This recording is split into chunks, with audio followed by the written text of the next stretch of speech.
You've been visualizing. Every morning, maybe every night. You've seen the numbers in your bank account. You've felt the feeling, or tried to. You've done everything they told you to do, and yet when you open your eyes, the same reality is still there, unmoved, waiting. And somewhere underneath all that practice, a quiet voice has started asking the question you don't want to say out loud. What if I'm doing this wrong? You're not doing it wrong. But there's something about visualization that almost nobody talks about, something Bashar points to so precisely that when you finally see it, the whole practice changes. Not what you visualize, not how long, something deeper, something that lives beneath the image itself. And once you understand it, you'll never look at a vision board the same way again. What if the image you're holding in your mind is not the destination, but the address? And what if you've been sending letters without ever stepping into the building? Bashar doesn't teach visualization the way most people in the manifestation space teach it. He never says, see it clearly and it will come. What he points to is something that most teachers skip right past, that the image is a tool, not a destination, and that using the tool without understanding the frequency underneath it is like holding a key and never putting it in the lock. This video is about the lock.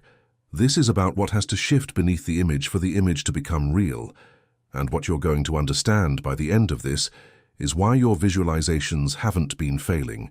They've just been incomplete. If this is already landing somewhere in your chest, you found this for a reason. Channels like this don't show up in your feed by accident. You were already moving toward this. Hit subscribe and come with us. We go deep here consistently because you deserve more than surface-level spiritual content. You deserve the real thing. Here is the first thing Bashar makes absolutely clear, and it is the foundation everything else rests on. Reality is not a place you travel to. It is a frequency you match. Think about that for a moment, really sit with it, because it completely reorders the relationship between you and the life you want. Most of us were taught, even in spiritual circles, that we are here and the thing we want is there somewhere ahead of us in time, and that our job is to use thoughts and feelings to pull it toward us, like fishing, like magnetism, like we are standing on one side of a river and abundance is on the other bank, and visualization is the bridge. But Bashar is saying something fundamentally different. He's saying, there is no river, there is no distance. The version of your life where money flows freely, where the opportunities have arrived, where the financial pressure has lifted, that reality already exists. It is not a future event. It is a present frequency that you are not yet tuned to. Think about a radio. When you want to hear a specific station, you don't build the station. You don't convince the station to exist. You don't negotiate with the dial. You tune. You shift the frequency of the receiver until it matches the frequency of the signal that is already broadcasting. The station was there the whole time. You were just between frequencies. Just like that, the abundant version of your life is already broadcasting. It exists right now in what Bashar calls a parallel reality, a fully formed expression of your life at a different vibration. Your only job is to become a match to its signal. Or think about a television. Every channel is available right now. Every possible program, the comedy, the tragedy, the documentary, the abundance channel, the struggle channel, they are all transmitting simultaneously. When you change the channel on your television, you are not creating a new broadcast. You are tuning your receiver. You don't attract the channel. You access it. You don't attract money. You become the version of you who already has it. This is the thing that changes everything. The image you hold in your mind during visualization, the number, the lifestyle, the feeling of financial ease, is not a request form you're submitting to a cosmic department somewhere. It's a tuning mechanism. It's a way of orienting your consciousness toward a frequency that already exists. The image is not the point. The frequency the image points you toward, that is the point. So the first question stops being, how clearly can I visualize this? And becomes, what is the frequency of the version of me who is already living this? You don't attract money. You become the version of you who already has it. Now here is where it gets interesting, and where most people's practice gets quietly derailed, often without them ever noticing. You've been doing the visualization. You close your eyes, you see the abundance, you reach for the feeling. And then what happens for most of us, and even the committed ones, even the ones who've been in this space for years, the visualization ends and we come back to a familiar place. We come back to the bank balance, we come back to the pile of bills, or the stagnant income, or the opportunity that didn't come through. We come back to evidence, and in that return, we unknowingly undo most of what the visualization was trying to do. This is not your fault. This is what happens when visualization is practiced as an event rather than a state. And this is exactly what Bashar is pointing to when he talks about your state of being as the actual creative mechanism. Your state of being is not your mood. It's deeper than that. It's the sum of what you actually believe to be true about yourself, about money, about what's possible for someone like you, right now in this life. It's the operating system running underneath your thoughts. And here's the thing about operating systems. You can paste new images on top of a corrupted system all day long, and the system will keep running its old code beneath them. I remember sitting with this teaching for weeks, turning it over, before it finally stopped being a concept and became something I could actually feel. I kept visualizing abundance. I was disciplined about it. But my state of being, the thing I was walking around being for the other 23 hours of the day, was still deeply anchored in lack. Not because I was negative, not because I was doing it wrong, because my dominant frequency was still tuned to the old channel, and a 10-minute visualization wasn't powerful enough to overwrite 12 hours of unconscious countersignal. Think about a tuning fork. When you strike one tuning fork and hold it near another of the same frequency, the second one begins to vibrate on its own.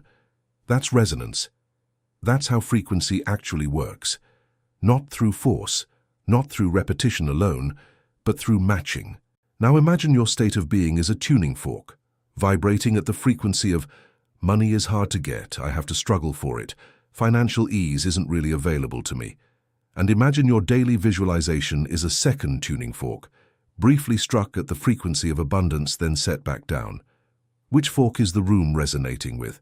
The one that's been vibrating continuously for years, or the one you struck for 10 minutes this morning? It's not about effort, it's about frequency. And this is not a reason to feel defeated. It's actually the most liberating thing you could understand, because it means the practice isn't broken. It means the practice needs to be completed. The image is the beginning. The state of being is the work. So what does this actually mean in terms of what you do differently? This is where Bashar's teaching gets practical in a way that most people miss. He often says that the most powerful thing you can do is act from the version of you want to become. Not after the money arrives, but now, in whatever way is genuinely available to you today. This doesn't mean pretending. It doesn't mean spending money you don't have. It's not about the external performance of abundance. It's about the internal posture of someone who has already arrived. And there is always a way to inhabit that posture, even within your current circumstances. You've been doing the work. You've been visualizing, affirming, showing up. That's not the problem. The question is, who are you being in the hours between the visualizing? Because that's where your frequency is actually being set. Here's the practical step. Not an exercise, just a shift in how you move through your day. Start asking yourself, at random moments, how would the version of me who already has financial abundance feel right now in this moment? Not how would they feel about their bank account. How would they feel right now, making coffee, waiting in line, walking to the car? And then, this is the key, let yourself feel that even briefly, not performed, not forced, just genuinely accessed even for 30 seconds. Because 30 seconds of genuine frequency is worth more than 30 minutes of visualized imagery you don't actually believe. You are not trying to trick reality. You are giving your own nervous system new reference points. You are letting the tuning fork of your state of being begin to shift, not all at once but consistently, incrementally, in a direction that matches what you're reaching for. You don't attract money. You become the version of you who already has it. You started this video with a question you maybe haven't said out loud. What am I missing? Why hasn't this worked the way I expected? And you were looking for an answer somewhere in the image. A better image, a clearer image, a more emotionally charged image. But the answer was never in the image. The image was always just the address. The frequency is what matters.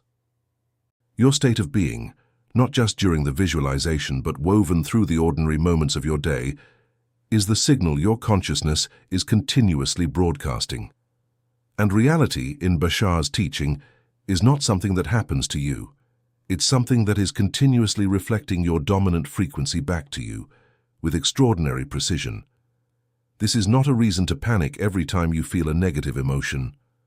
That's not the point, and that's not how it works. The point is that you are far more powerful than you've been treating yourself as. The point is that financial abundance isn't withholding itself from you. It exists right now at a frequency you are absolutely capable of accessing. The point is that you were never broken. You were never failing. You were just between stations. And you can tune. You've always been able to tune. That capacity is not something you develop. It's something you remember. The version of your life you've been reaching for hasn't been waiting in a future that might someday arrive. It's been broadcasting, continuously, in a frequency parallel to the one you're in, waiting for you to become a match to its signal. The money isn't coming, it's waiting. The only question is who you are willing to become in order to receive it. You don't attract money. You become the version of you who already has it.